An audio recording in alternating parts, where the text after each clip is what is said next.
এদিকে ভোটের আগে ফের উত্তপ্ত কোচবিহারের ঘুঘুমারি মোড়ে উত্তরবঙ্গ উন্নয়ন মন্ত্রী উদয়ন গুহর গাড়িতে হামলার অভিযোগ, ভাঙে মন্ত্রীর গাড়ির কাঁচ।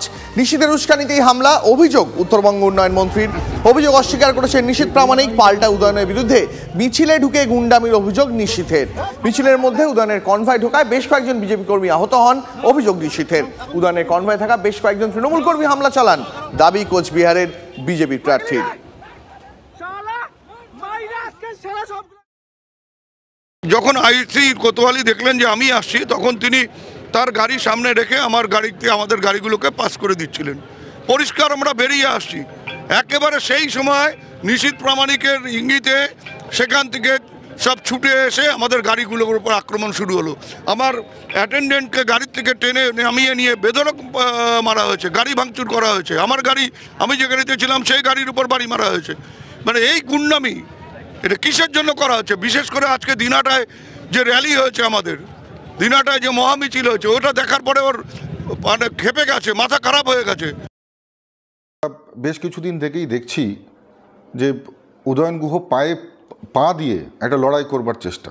আমাদের বর্ণাঢ্য শোভাযাত্রা চলছিল, মিছিল চলছিল, আমরা সাধারণ মানুষের সাথে সম্মিলিত হচ্ছিলাম, কিন্তু ঠিক সেই সময়ই উদয়ন গুহর কনভয় নিয়ে সেই মিছিলের ভেতরে ঢুকে পড়ে এবং ভেতরে ঢুকে বেশ কিছু আমাদের যারা কার্যকর্তা তাদেরকে সেই গাড়ি চাপা দেওয়ার মতন একেবারে একটা পরিস্থিতি তৈরি হয়। এবং সেই সময় দেখা যায় যে উদয়ন গুহর গাড়ির কনভয়ের পেছন থেকে বেশ কয়েকটি দুষ্কৃতী তারা নেমে আমাদের যারা কর্মী তাদের উপর আক্রমণ করা শুরু করে এবং পুলিশ এসে আমাদের কর্মীর উপরই লাঠিচার্জ করতে থাকে। উদয়ন গুহর কোনো কার্যক্রম হতো, সেখানে যদি আমরা হঠাৎ পৌঁছে যেতাম, সেক্ষেত্রে তিনি অভিযোগ করতে পারতেন যে তার উপরে আমরা আক্রমণ করবার জন্য গিয়েছি।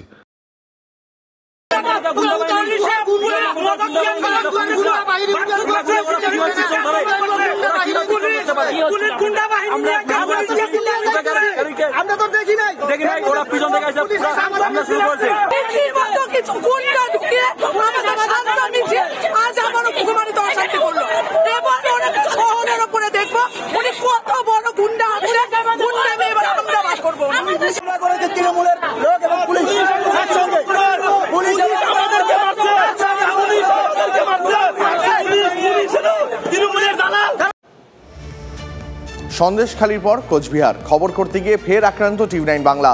লাইভ চলাকালীন ক্যামেরার তার ছিঁড়ে দেওয়া হয়, পরিস্থিতি সামাল দিতে ছুটে আসেন উত্তরবঙ্গ উন্নয়ন মন্ত্রী।